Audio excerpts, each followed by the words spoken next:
everybody, and happy Tuesday, and welcome to another edition of Big Blue Kickoff Live right here on Giants.com and the Giants mobile app. He is Paul Dottino. I am John Schmeelk. The phone number for you is 201-939-4513, 201-939-4513, hashtag Giants Chat on Twitter.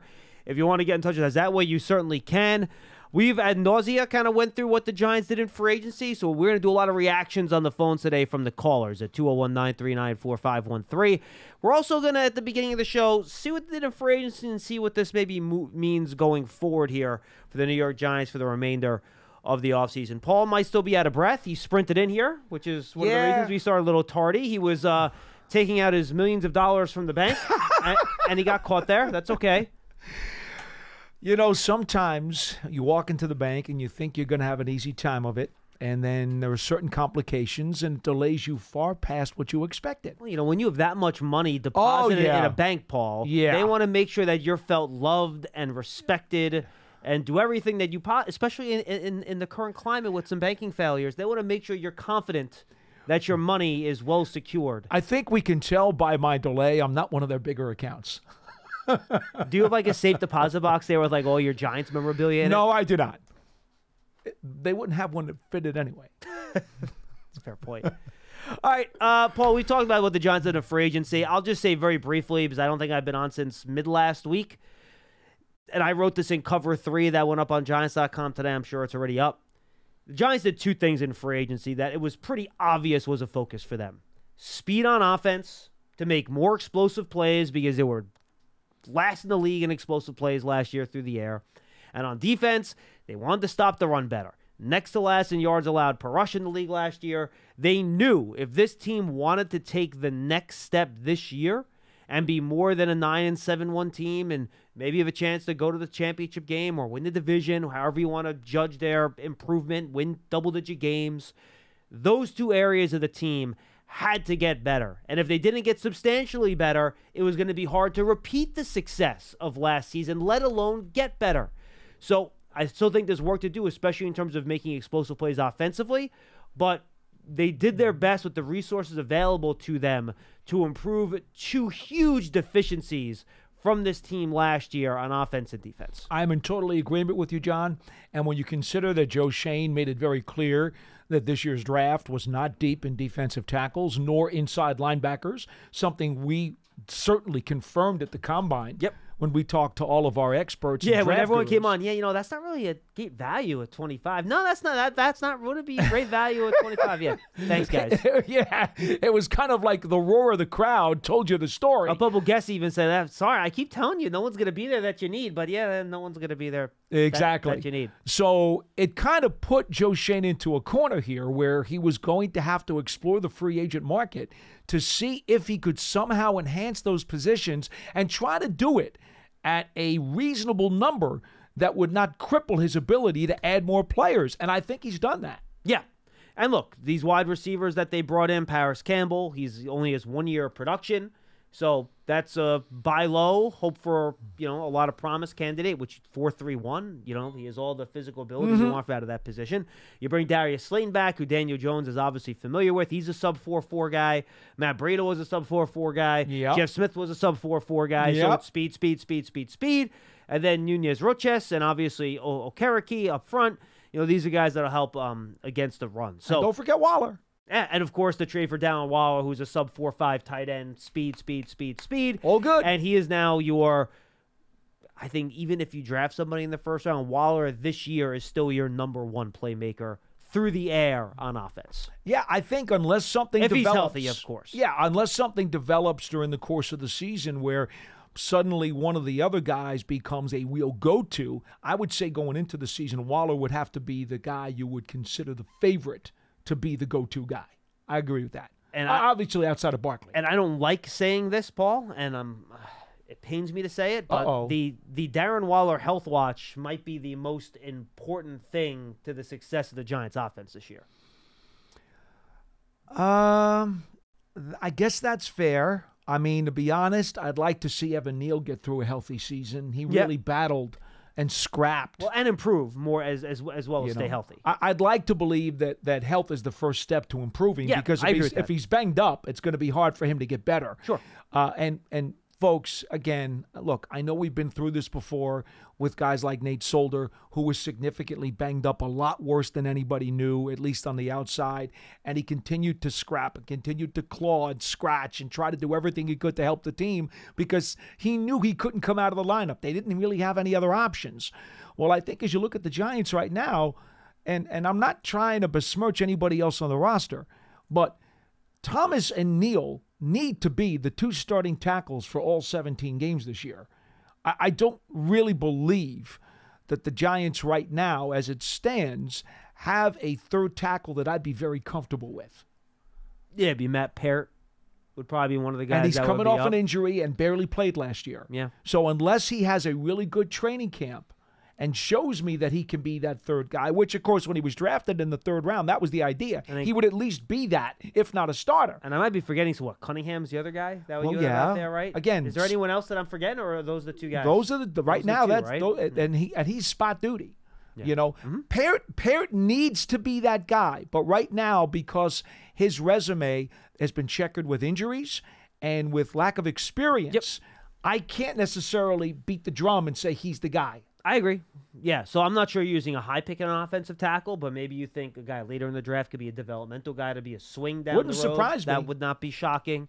So let's talk about needs now, Paul, because now with free agency in the books, this is kind of the week where we take the book and we turn the page from free agency to the draft a little bit. Okay. And it's going to be a sprint.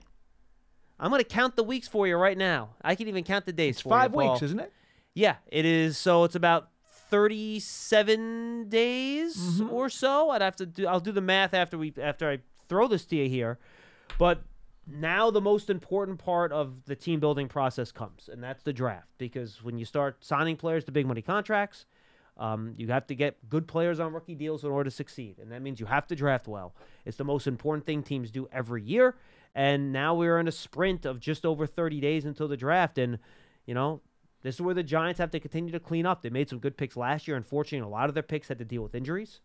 So you hope to get those guys back this year. It's almost like you're getting, 1.5 draft classes. Right. Which is good.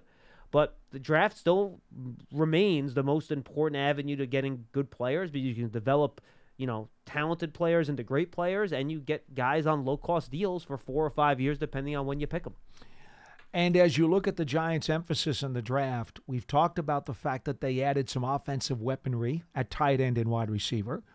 They've helped themselves on the interior of the defense against the run. But what kind of went the other way? The center spot. Nick Gates goes to the Washington Commanders. John Feliciano goes to the San Francisco 49ers. And all of a sudden, the Giants have a real big hole at center. You've got options in that in-house. You could talk about Ben Bredesen. You could talk about Azudu. I'm not sure if any of the other interior offensive linemen have the capability of trying at center. Maybe Shane Lemieux. We talked about that a couple of years ago when he got here. But at the moment, there is no concrete answer at the center spot. That has gone in the other direction, where Agreed. they've enhanced, they've also lost. Now, the question is that a position you're willing to attack at 25? We've had this conversation since the Combine. How high do you rate Schmitz? He would be the only first-round center, if you even think he is. Well, stay tuned for our mock draft review today. There might be a different name in there from somebody. Oh, Tippmann. Yeah, well, he's my second favorite center. And again, John, I've said this on the program, he's 6'6". You don't usually see 6'6" guys playing center because of the balance, the leverage, the center of gravity, keeping high pad level. It can get a little sticky. I do like him. I think he's a heck of a player. I don't think he is a first rounder by any stretch of the imagination. And I'm not sure Schmitz is either. But here's the thing. If you really wind up needing one, unless the Giants have another plan, and they might, I don't think you'll get Schmitz at 57. No, I don't think he'll be Okay. there either. And Oh, no, I know Schmitz won't be there at 57. Tippmann might be. possibly. Maybe, but that's a good... Possibly. Maybe not either. And Remember, he didn't work out at the Combine, so if he works out and has a really good pro day, that'll help him. Right. And I don't know, and you may feel differently, To me, those are my favorite two centers in this draft. Yeah, I have not done a ton of work on centers, but those are the consensus top two, and I think it kind of falls off a cliff after that, to be honest with you. Right. So, what the Giants need to figure out is, A, how do they feel about this center class? They may not like any of them for all we know. We don't know that. B, is there somebody in-house that they're thinking of that we haven't thought of yet? Okay. And for all we know, maybe they think Bredesen can handle it. Maybe they think like a Zudu can play. Who knows? Maybe they do. Who knows what they're Maybe thinking. they do. Yeah. Or 3, are they thinking that on the back end of free agency, they'll get a stopgap bridge center, a veteran out there who they're going to be able to get at a bargain basement rate because the guy's out there and no one's paying much attention and they can just pick somebody up. I mean, it could happen. It couldn't. Any of those 3 things could happen. All right. The second major need that I think is remaining, and then we'll get to your calls. Again, we have 3 people on the line already. Great job. 201-939-4513. Tom, you'll be up first, so stay tuned. You will get to you in a second. It has to be cornerback. They didn't make any moves there in free agency. Now, you are bringing back a high volume of guys from last year, right? Injuries littered. Yes. The cornerback all over room. the place. And I'm going to bring up the roster because there's so many of them, Paul, just so I don't forget anybody in terms of the guys that can play the position. So let's go through it. You have Dory Jackson and Darnay Holmes. Those are your 2 primary starting cornerbacks, right? Nick McLeod, a veteran that did a really good job when called upon. Then you have the young guys. Aaron Robinson, who dealt with a lot of injuries. Rodarius Williams, that dealt with a lot of injuries. Cordell Flott, that dealt with some injuries, got some play at the end of the year. You have Zion Gilbert, an undrafted free agent that I think they liked enough last year to call up off the practice squad for a couple and bring him weeks. back. Yes, he's on a futures deal. We'll see what they do with him. They just signed Leonard Johnson, right? The Duke cornerback who suffered a knee injury heading into the draft last year, didn't get drafted, wasn't on a roster this year, has rehabbed. Maybe they think he's a future play here in terms of a guy that can play press man. Then you have Terrell Burgess, who's the kind of a corner safety, hybrid-y, nickel He's more of a safety guy. for me. 5'11". He's not an outside cornerback, needless to say. 5'11", 202. And those are pretty much the corners on the roster, Paul. So there's a lot of numbers there. There's not a whole lot of experience. Right. Now, obviously, if you draft somebody, you're not helping in the experience category. I get that. But you also don't have a ton of first or second round picks in that group either. No. So and Dory Jackson only has 1 year left on his contract. Mm-hmm. So that's a position that definitely needs to be future-proofed with higher levels of talent, especially given the way, if given his preference, Wink Martindale would like to playing a lot of press man and blitzing a lot. Yeah, and that's why since the combine, my feeling going in right now is that number 25 is probably going to be a corner. But having said that, What if a guy's not there? things could still change over the next few weeks, and you make a great point, John. Maybe the Giants say, you know what? There's those 3 primo corners, 4 primo corners, 25. You know what? Yeah, I think Porter, Witherspoon, Gonzalez. That's the 3. Those are the 3. And then I think you have Banks right behind them. I really like Banks, but we're not going to get him at 25. I don't think he's getting there either. No. But I think there's I'm sad. I think there's no chance for the other 3. No. I think there's not maybe maybe there's a slight chance, Banks, but I wouldn't count on it. I think that's one of those, if it happens, you're happy, but you can't plan on it. After that, it's second round for me. I don't think I could take another corner at 25.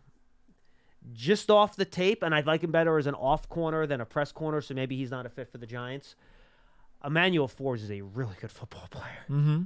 But he's 166 pounds. And the guy is a toothpick. Been there, done that with Cordell Flott. Yeah. Not doing it again. I get it. Not doing it again. I get it. Nope. And the only other guy I know some people like as a first-round pick, for me, he's a second-round player, is Cam Smith out of South Carolina. Yeah, I know he's a high second rounder, I think, for me. Yeah, I happen to agree with you. And so I don't think he gets to 57. All right. But there will be other corners in that next group who will be there at 57 and who, by the way, are rated as make-it corners. You've got make-it corners rated till the third round. It is a pretty good crop of corners. The question is, though, those corners, those make-it corners, do you like them better or not better than the guys you already have on your roster that you already picked? Well, and that's why I keep telling people all the time that that's the part of the equation that's even harder than to grade the players coming out, because we don't know what this coaching staff right now thinks about the potential of the guys they have in-house. Right. And then the last thing I'll ask you, let's say corners get wiped out. You can't find value there. Let's say you're not a fan of the centers. What's next for you? For me, it would be wide receiver still. Just because a lot of the guys assigned are one-year deals, even if the reported details on Darius Slayton's contract is correct, that looks more like a one-year deal than a two-year deal. I still think it's wide receiver. Or do you go like edge or defensive line? I think that would be the only other place you could think about. I wouldn't go safety there. I shy away from trying to draft position. We always talk about that. That's a poisonous way to go. I'm talking about the need, though. I'm talking about need. In terms of the need? Yeah, need. The position that would most help this team. I would still go wide receiver.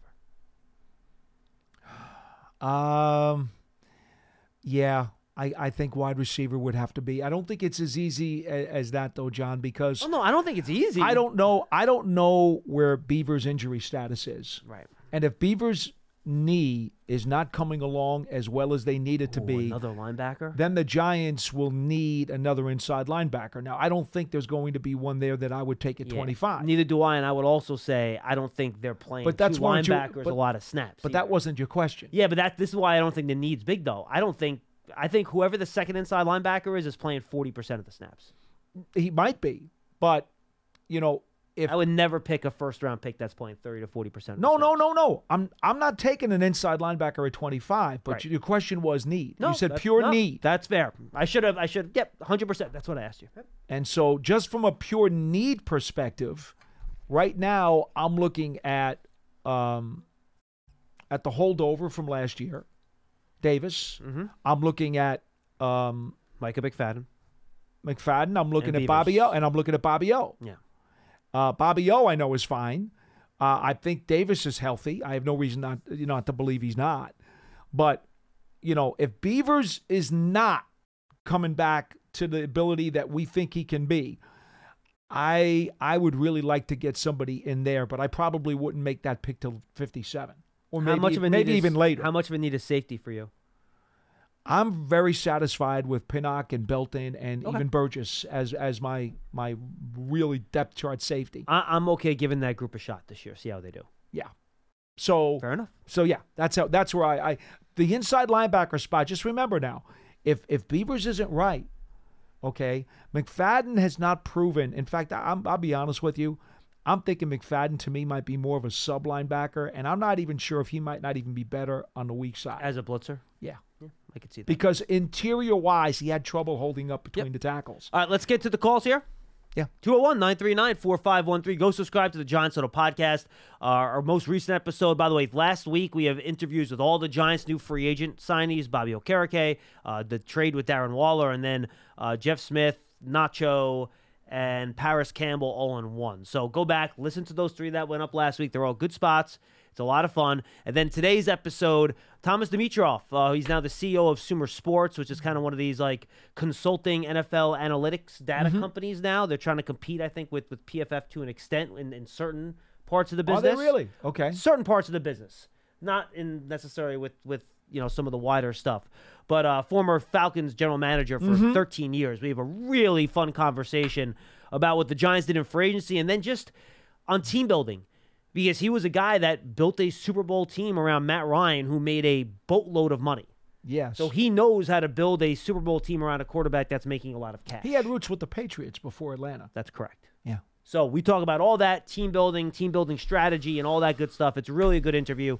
Go check that out on the Giants Huddle podcast. Subscribe on your favorite podcast platform, also the Giants mobile app, giants.com/podcast. And I should put this in our copy here. Guys, if you listen to our podcast, especially if you're on Apple Podcast, go leave a positive review for us. It's really helpful. Give us, hopefully you like it enough to give us 5 stars. Say something nice. The more reviews we get, the higher our podcasts get pushed up when you search for it on Apple and all that stuff. So make sure, it'll be a huge favor if you go on Apple Podcasts, leave us a 5-star positive review. Take a shot at Lance in there. Maybe I'll send you something in the mail. I'll look at them. But yeah, that would be very helpful to us if you guys can go and do that. Thank you. 201-939-4513. Let's go to Tom in Stratford. He's up first. Tom, what's going on? Good afternoon, gentlemen. Hello. Happy Tuesday. Hi. You too. Hey, so I'm very happy with the moves the Giants have been making lately, and I like that defensive lineman that they signed, Roach.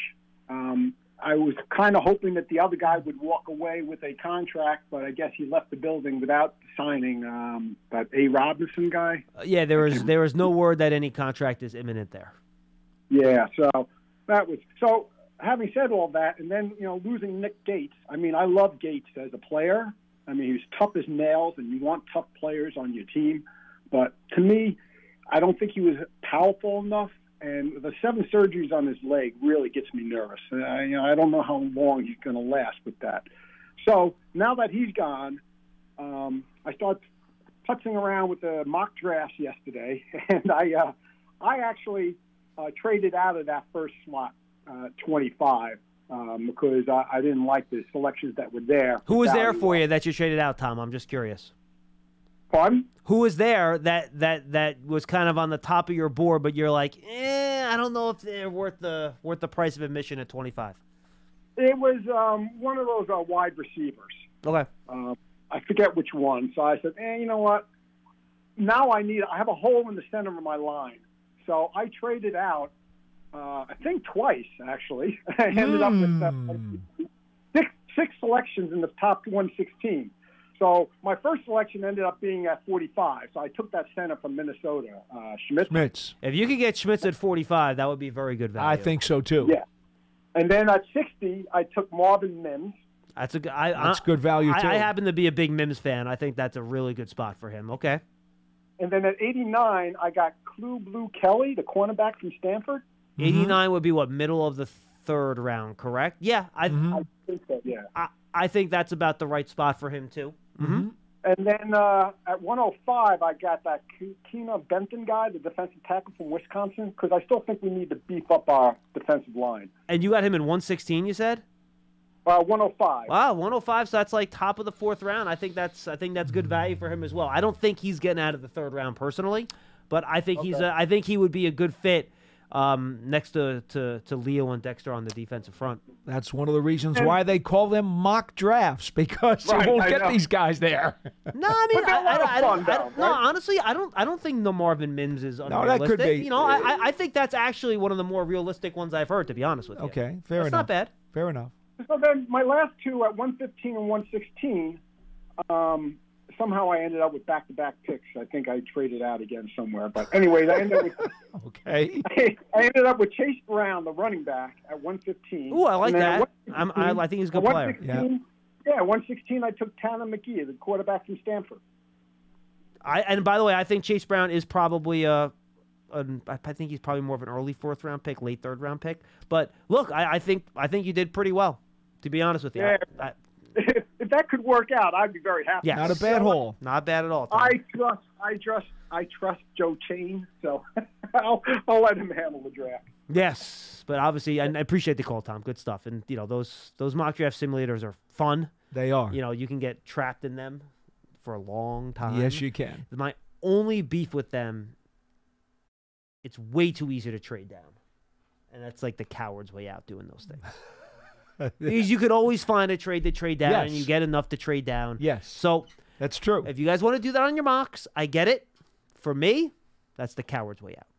I understand. In real life, I'm all for trading down, but it's much harder to trade down in real life than it is in one of those mock drafts. Consider that probably in the last 10 years or so, maybe I shouldn't date it, John, but I think we all know that the bottom of the first round, there's no difference between the top of the second and the bottom of the first. No, there really isn't. You're really going to have a very hard time trying to find somebody unless they're so eager to get that fifth-year option. And they got to really have somebody that, we got to have that.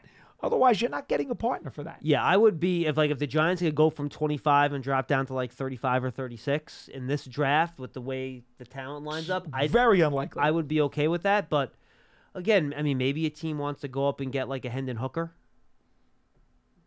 Because they want to redshirt him. Someone like that. I know Phil Simms is very high on Hooker, and actually, I kind of like him myself. I'm almost embarrassed to say. The only thing, Paul, why are you embarrassed to say that? Because he's not the kind of quarterback that I would usually gravitate to. He's not a super runner. Nobody. He's thick enough that when he tucks the ball down, he's looking to get yardage. I think he's very talented as a thrower. My only He problem throws hard. He's got a hell of an arm. I think he's a good passer. I think he's fairly accurate too. My only issue with him is that he plays in an offense that's completely untranslatable to the NFL. That is true. That is very true. He basically plays in that old Baylor, offense, which is very hard to translate. His skill set is such, though, that he's not afraid to tuck it down and go forward. No, he's very talented. And he will run people over, which can be dangerous in this league. Yes, which is one of the reasons he tore his ACL. Yes. And was that first? Not Georgia. It wasn't the Georgia game he tore his ACL, was it? I'm trying to remember. I don't remember. But so opponent, I mean, you might have to, because of the offense he came in, and also coming back from an injury, that he might have to do a redshirt year, which would make teams want to get that fifth-year option on him even that much more important.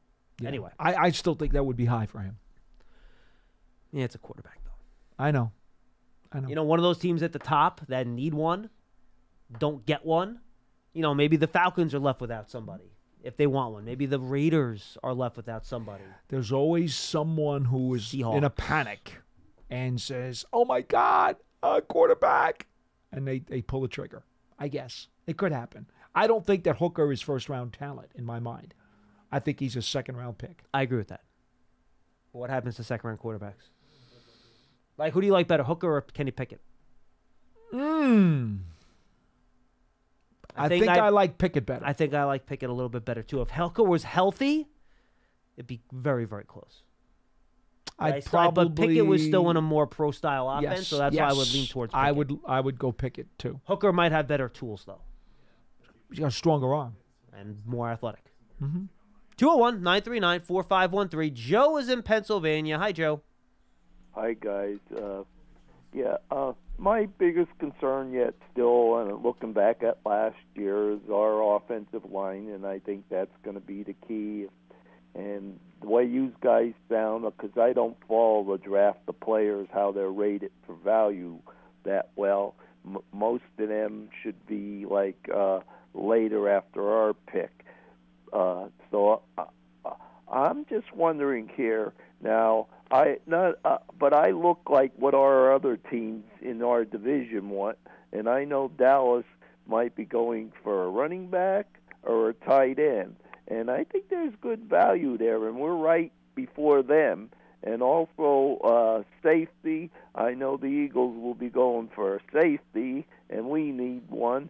And I'm just looking at if there's one, if they're rated in value, and we can't trade our 25th pick and go down, if there's better value there to take a running back, a tight end, or even a quarterback. What do you think about that?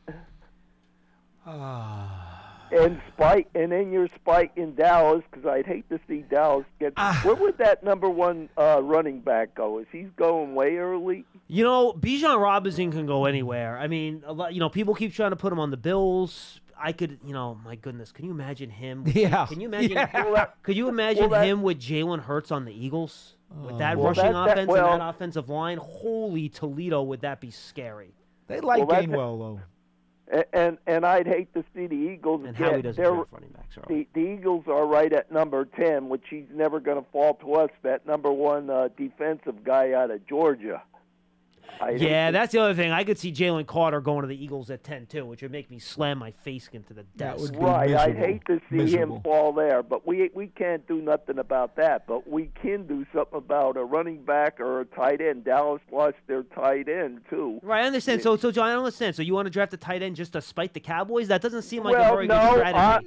I'm saying, besides spiting them, I'm saying if we can't trade out of that 25th pick, I'm saying the way you guys and everybody's talking, the value might be there more at running back or at tight end. No.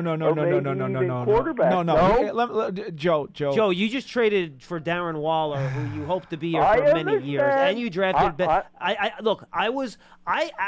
If you listen to our combine shows, Joe, and I'm sure you did, I was advocating for tight ends into the first round in this group. I love this group of tight ends. It's a good crop. After the Waller trade, you can't do it. Nope. Well, I'm just saying, I just don't want to get another smaller, fast wide receiver. Well, buckle up.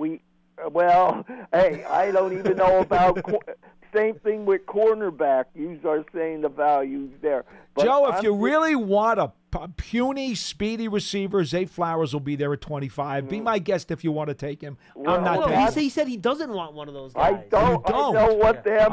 I misunderstood. And same thing if our cornerbacks. I think some of these will come through unless they really feel really good about a cornerback. That's what I'm saying. The value might be there more at running back or tight end. It's not going to be at running back. No, it's not going to be at running back, Joe. Outside of Bijan, you're not taking and no other running back is even sniffing the first round. That's not going to happen. It's not. Okay, I thought the value was there more at running back, tight end. Now I'm just saying the running back value is later on, probably in the fourth round. You're going to see a slew of running backs go. Well, okay, because you don't need to take them earlier. Dallas is right after us or so, and I hate to see them get that guy out of Alabama, that running back, because that's all they need with their offense. Because they just lost their. Joe, do yourself a favor. Don't worry about other teams. Worry about your own team drafting. I'm looking for value there too. It seems like you're more interested in a preventative strike, which is really a backwards way to go into the draft. No, I'd rather trade down out of there if I could. The way everybody's talking. All right. Thank you, Joe. Appreciate the call. Welcome to Water Trade Down. I don't think you're going to get a partner. It's like Aaron Rodgers wanted to go to the Jets out of spite. Right. It's like, hey, what do you do? We're drafting a running back. Joe Shane do his press conference. Joe, why'd you draft a running back there? Well, we wanted to screw the Cowboys. I don't think that's not going to happen. And the Cowboys, by the way, do have Tony Pollard on a franchise tag. I'm not sure that's a first-round target for them. And, by the way, this is a very deep running back class. You can get starters. I think he might, like our Tom mentioned, the caller, he got Chase Brown in the fourth round. I think Chase Brown could be a starting running back in this league. Fourth round is going to be the sweet spot, and there's going to be 4 or 5 that all of a sudden come off the board pretty quick. Yeah, I think third and fourth round it's going to be heavy, very heavy. And I will say this too, talking about trying to spite the Eagles and Cowboys. Not a great weekend with Gilmore last week going to Dallas. You know, they trade for Brandon Cooks over the weekend, who's a really good comment to what they have. He's like a better version of T.Y. Hilton, who they had at the end of last year. And then the Eagles figured out a way to bring back Bradbury and Darius Slay. No, I know they lost their 2 inside linebackers. Did I see Fletcher Cox is coming back? And Brandon Graham. Yeah. They lost their 2 linebackers. They lost 2 safeties. But I feel like they think they can manage that. If we could pump some fountain of old water into the Philadelphia pipes, I would like to do that and get Brandon Graham and Fletcher Cox to start playing like their age as soon as possible. Fletcher Cox started. He's not what he used to be. Brandon Graham's still really good, though. Yeah, I know. And they have N'Kobe Dean sitting there, and it's just the linebacker there. Yeah, they're still good. They're still good. Still good. 201-939-4513. Let's go to Marco in Connecticut. He's up next. Hey, Marco. Hey, John. Hey, Paul. Hi. Hey, hello. Guys. Hey, how's it going? I want to talk offensive line with you. A lot of comparisons that have been made about Evan Neal throughout the times he was struggling throughout the year were naturally with Andrew Thomas that, tough first year, came back and improved into his second year, and now look where he is now. And I know you guys are hearing those comparisons too. And I get it, naturally being on the same team. But, the more I start thinking about it, there are 2 different players playing 2 different positions. And I was curious, technically, what were the challenges that Andrew had going from year 1 to that he had in year 1 that he was able to improve on in year 2? And are those greater than maybe what Evan Neal has to overcome? I would say, Marco, I think Andrew Thomas, his first year, his big issue was getting beat inside. And, he talked about that with me when we were having, I forget when we did the interview, or sometime this year, how basically at Georgia, his inside was always protected. The way that they ran their offensive line sets, he never had to worry about getting beat inside because there was somebody always there to help him. That's just the way they ran their sets on the offensive line, right? Well, in the NFL and with the Giants, you're on more of an island. So you have a two-way go on him, and it was more of a challenge. So he had to get that fixed. He was oversetting too much outside. He overcompensated, and basically he was trying to cheat, and you can't get away with that in the pros. He was so worried about getting beat outside on an island Exactly. that guys would come back and beat him inside. And also, we learned this, too. In college, they never taught him the proper way to punch. That was not the style that he was coached at Alabama. Yeah, so the whole oversetting you know, thing, I think that's I hate to use the word simple, but I think that is something that's very fixable just based on how you set. And it was. Yes. I think Evan Neal, I think there's probably some more balance issues with Neal than we saw with Thomas. His footwork. I don't know how much of that had to do with the injuries versus something else. So I think with Neal, there's probably a little bit more to do, but given Neal's size, the amount he cares, his intelligence, and his athleticism, I honestly think he's going to be fine. And his power, too. Yeah, and his strength, 100%. I mean, he has all of the physical attributes that are necessary to make it happen. He just needs to polish them up and learn how to use them better. Hey, look, Neal was my favorite lineman coming out of the draft last year, so I have more than a little confidence that he's going to be okay. Yeah, and quite frankly, Aquanu had some struggles in Carolina. He was my favorite guy. He got much better at the end of the year, but yes. And that's what happens with these guys. And he was healthy though. That's a difference too. You gotta add polish. You know, like Banks always says, it's not just add water. No, you gotta add polish too. It takes offensive and defensive linemen 2 or 3 years to figure things out a lot of time. It's okay. Before I go, did you guys talk? Yeah, Marco, go ahead. Before I go, did you guys talk about the center position at all? Yeah. Today? Yeah, that was our main topic off the top. Do you want to add to it? I'm sorry. No, that's okay. No. I didn't. I missed the beginning. I was wondering if they roll the dice, and if you cover this again, I'm sorry. If they roll the dice with Azudu as the center, I remember hearing Lance did it was an interview after the draft last year, and he interviewed the UNC football coach, Mac Brown. Yeah, Mac Brown. And Mac Brown talked about they liked Azudu at the center position.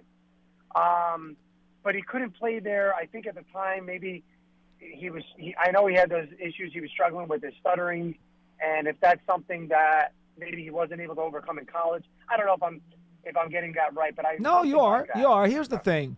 Because he played everywhere on the offensive line at North Carolina, and it was out of necessity.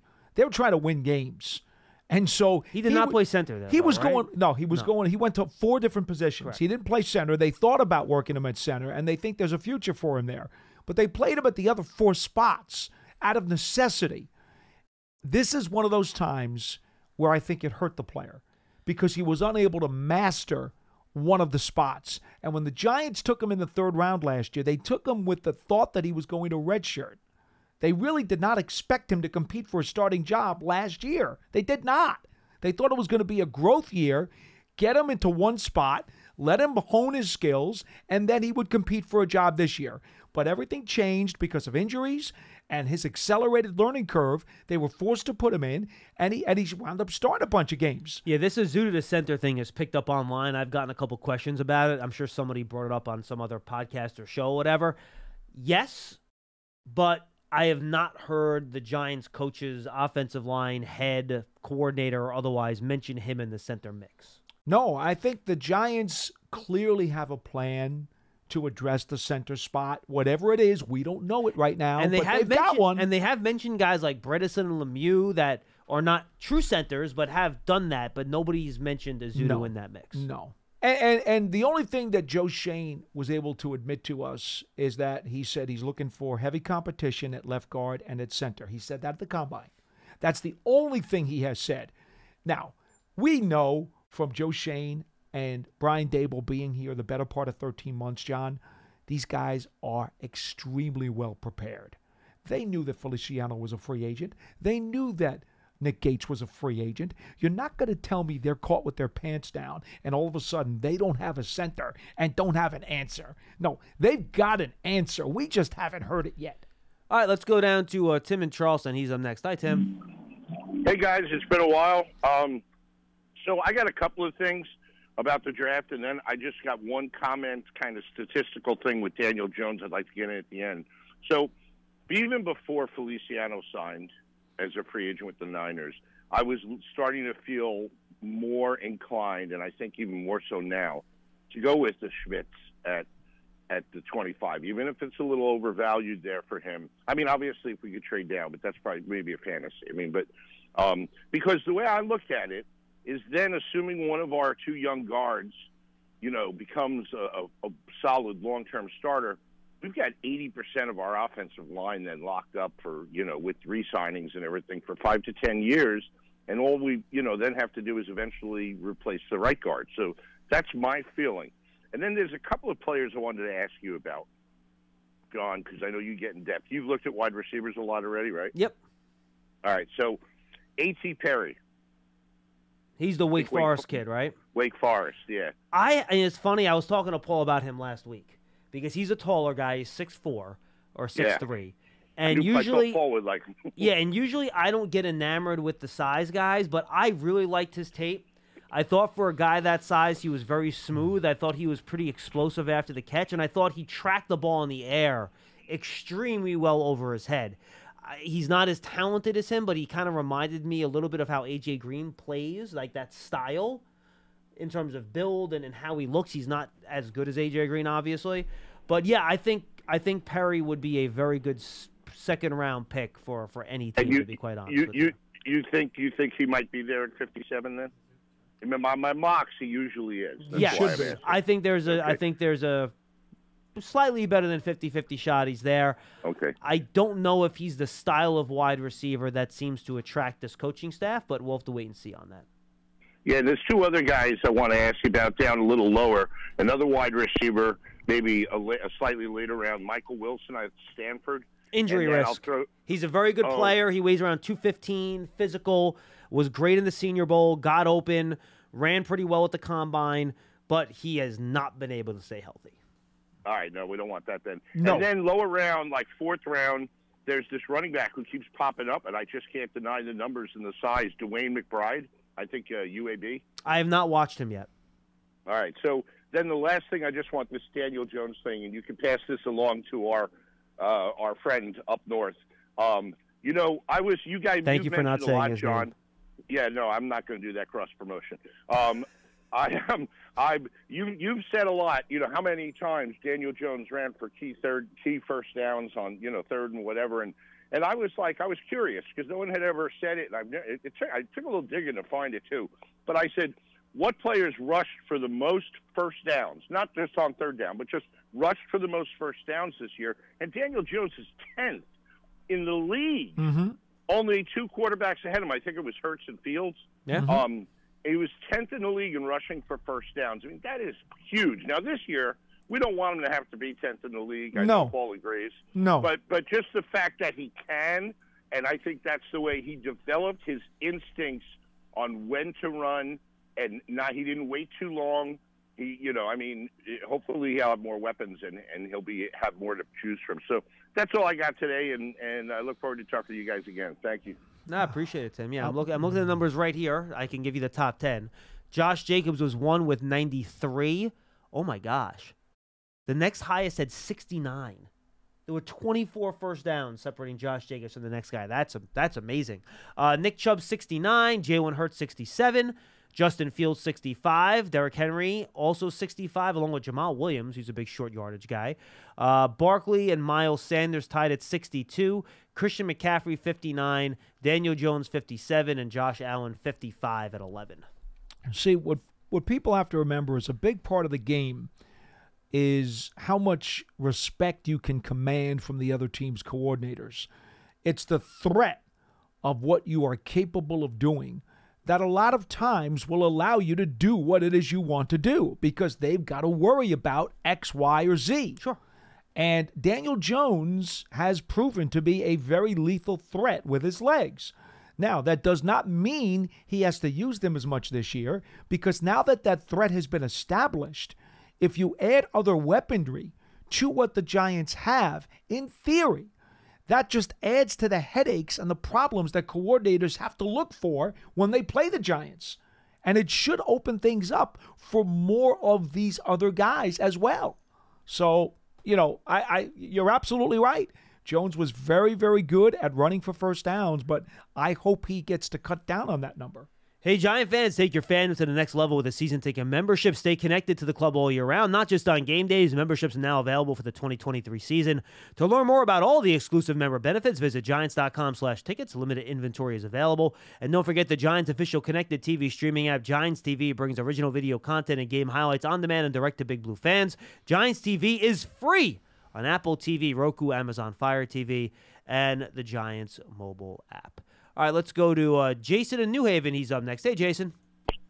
How you guys doing? What's up? Hi. Good. Long time no hear. I'm glad you guys took my call. Thanks for calling. calling. Points. Yes, sir. A few points. Since I haven't called in a while, I thought the off season so far has been, in my opinion. Now things, of course, got to plan out. Injuries, things can occur, but as far as on paper, I was very pleased. It seemed like previous administrations, we just threw money at the perceived top free agents, and unfortunately, a lot of those free agents just didn't pan out for various reasons. So I just wanted to say it seemed like Shane had a pretty well thought out free agency in terms of the type of players he wanted that fit Kafka and Wink's system. So I thought it was a knockout of the park as far as free agency. And then two more things for the draft, and I'll take it off the air or take your answers. I think a center we're not really talking about. We talked about Tittman. We've talked about the young man from Minnesota. His name always escapes me. John Michael Schmitz. Yeah, John Michael Schmitz. Yes. I think one guy who may be, and Shane has said, he doesn't believe in drafting out of need, which I think most GMs try not to. But Yep. I think one guy we're not really talking about, who's won the Remington and the Outland, is Oluwatimi from Michigan, who is the best center. Day 3 pick. Yes, and that's true. But as far as I know, a lot of people have talked about getting a center at 25. I don't know if you definitely need a center at 25. It seems to be a pretty strong class of centers. I think you could get an Oluwatimi or Stromberg from Arkansas. I think you kind of get those guys later on without having to feel like you need to pick a center. And then the last question I'll take off this for the draft. Yep. I know you guys don't like doing hypotheticals, but just for the sake of argument, I don't know if this gentleman will last to 25 just because I think he knocked it out of the combine. I think another area that, to me, needs some looking at that a lot of people aren't talking about is the pass rush. Yes, we have KT. We took it number 5. We have Ojulari, who to me kind of had a disappointing season. I know there was injuries, all kinds of other stuff. Yeah, I mean, he was hurt. Yeah. Yes. And I know this gentleman won't last, but in your opinion, and I know you guys don't like doing hypotheticals. No, to that's me, fine. If Nolan Smith is there 25, to me, he's the pick. I mean, I like what we're doing with our D-line. And if you look at Shane's past, and I know we try not to take too much of what was done in Buffalo with Brandon Beane, but those D-lines were stacked. They took Boogie Basham, I think, a year ago. They took the young man from Miami. They took Espinosa. Yep. They took 91. I forgot his name. Gregory Rousseau you're talking about? Gregory Rousseau, and then had another D tackle they took a few years ago. So I think D-line, now I doubt Nolan Smith will be there just because of the 4.39. I'm sure somebody would definitely take him in the top 15. But to me, if he's there, why not make a strength an even bigger strength back to those days when we had Kiwanuka, JPP, OC, Strahan, those kind of guys. So to me, if he's there, I say you take him, don't even look back, and make a strength even stronger, especially when we're talking about the offensive lines of Dallas, the Eagles. Even Washington has a decent O-line. So I just wanted to get your guys' opinion on that, and thanks for taking my call. Thank you. First on your center question, Oluwatimi, to me, he scared me a little bit at the Senior Bowl. He got overwhelmed a lot there. So I would not draft him and count on him stepping in being a starter right away. I think that's going to take some time for him to physically be ready to play in the NFL. If Nolan Smith's there, take him. I mean, it reminds me a lot, and this links back to Wink. Remember the Ravens took Jason Owe out of Penn State when he had that ridiculous workout, but not a lot of sack production? More length, though. It's very similar to that. Yes, and Owe, he was like 250. He was a bigger player. Yeah. Correct. Yeah,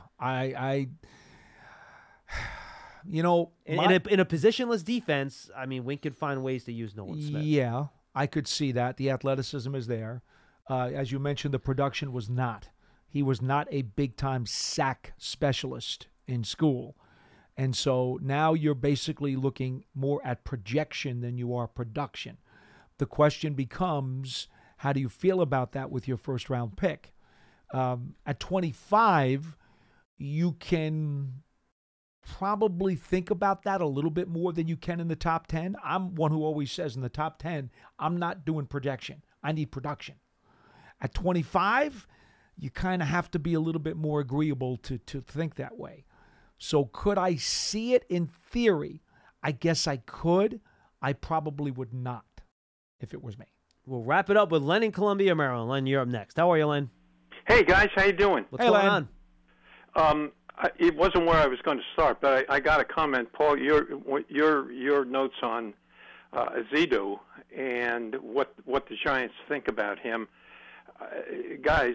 I still can't get over day 2 of last year's draft. I can't get it out of my head. I don't know where they were going with that, but let's move on. It's another year later. Len, I knew I was going to hear from you today when we were talking about centers for 40 minutes. I'm like, Len's going to have to call. Like he has. I'm coming in. I'm got it. I'm bringing it. He wants Ray Riteka.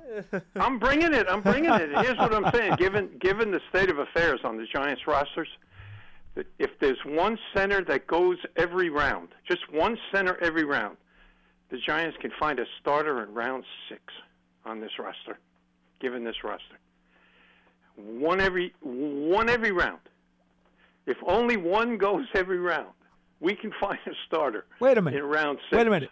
So you're saying the 6th best center in the draft would start for the Giants, is what you're telling me? That's what I'm telling you. That's what I'm telling you. It's a little strong. Maybe it's Stromberg from Arkansas. Maybe it's Scruggs from Penn State. No one has talked about Scruggs from Penn State.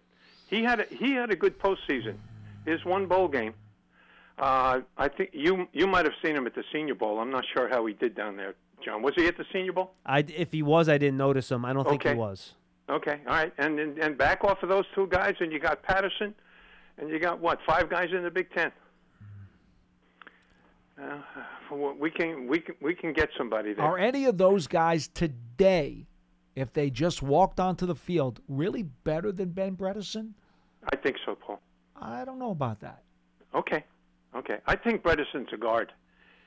I think he's a guard. I think it's his best position. I think that's why we traded for him. I think that's why we traded for him. Originally, that's why they did. But this past summer, Bredeson actually gave them, in my opinion, more quality snaps at center than he did at guard. And I think Bredeson was a lot better this year than he was last year. I agree with that. Okay. Listen, I respect your guys' opinion. No, but look, I'm with you. I would like to add a center somewhere. And so would I. 100%. I'm not telling you that Ben Bredeson is the answer, but again, back to what John's point was, when you start getting deeper into the draft, you have to ask yourself, are we better off just keeping the in-house guy than drafting a guy in the 4th, 5th, or 6th round who we just don't think is a heck of a lot better than the guy we got? Well, we're gonna keep Bredeson. I mean, there's no question. Well, I'm sure we're going to keep him because of the versatility. Okay, but I'm not so sure he's the starter, and I want to go back. I'm not sure either. I want to go back to something you talked about right at the start of the show today. I think it was Paul who talked about, Pert and Phillips, really not starters. There's a battle there for the 3rd tackle on the team going into training camp. But I think we can say that about everybody who's left, except Thomas, Neal, and Glowinski. There is going to be a tremendous camp competition for four backup positions. That's good, the Len. Problem is that's good. I'm not. But I've left out center and left guard. What are you worried about at left guard? They've got like 6 guys competing for that job. It's okay. Paul, make it 7 and throw my name in there too. I mean, you'll lose. Sure, there's guys. There's numbers there. I mean, my point is there are numbers there, Paul, but I'm not sure that's the starting. There's a starting guard there. There's a starting guard amongst those guys. I'm not worried about that. I really believe that. My problem, I'm not sure that there's a starting center right now because I don't know that Bredeson's the answer. Okay. But left guard, I think there is a winner at left guard amongst the half a dozen guys that are here. Okay. Yes, I think now, so. let me, Paul. Let me ask you one question about that. And again, I respect your opinion. And I'm an Azudu guy, by the way. It's a serious question. Now, Len, I like Lemieux. And Len, I will say this to you just really quickly. I think you can find a starter this year. Unless it's Azudu, I don't know if you have your long-term answer there on the roster. And that's fair. Okay. That's fair. Yeah, okay. I thought that was very good. Good comment, Sean. Good comment. I'm not trying to slip one by you here, Paul, but again, it's easy to say, well, Bredesen can play left guard. Yeah, well, I mean, God, you can say that about anybody. But, is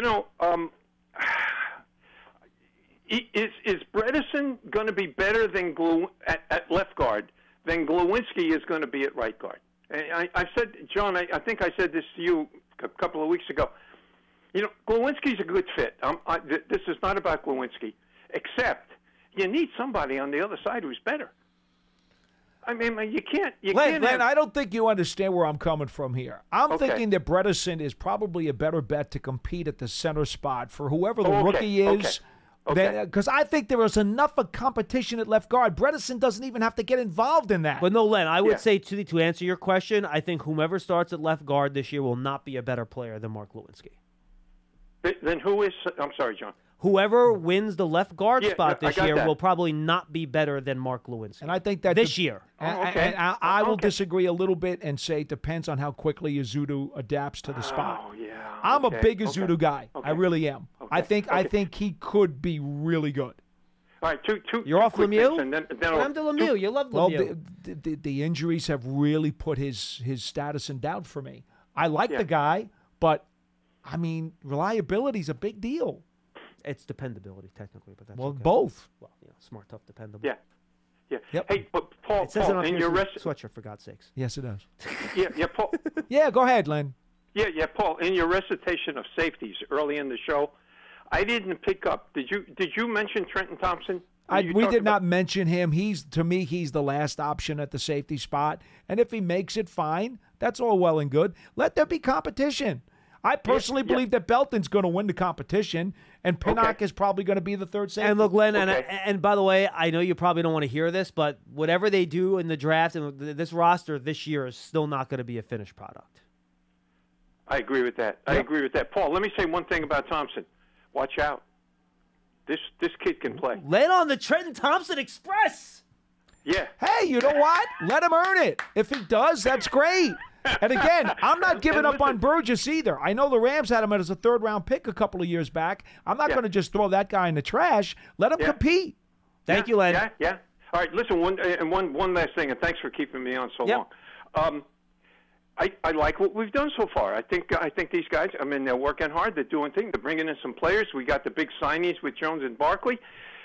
But, my God, our division rivals are getting better, too. Oh, man, John, the Eagles, I don't know if the Eagles are better. Remember, they kept a lot of their guys. They did lose the 2 linebackers and 2 safeties, but they retained other guys. They lost Javon Hargrave, too. So Sanders is gone. And they lost Miles Sanders. So I don't think the Eagles are better. They're still good. Dallas might have actually gotten better. I think so, John. Minshew went to the Colts, didn't he? Yeah, but Dallas got a better second corner.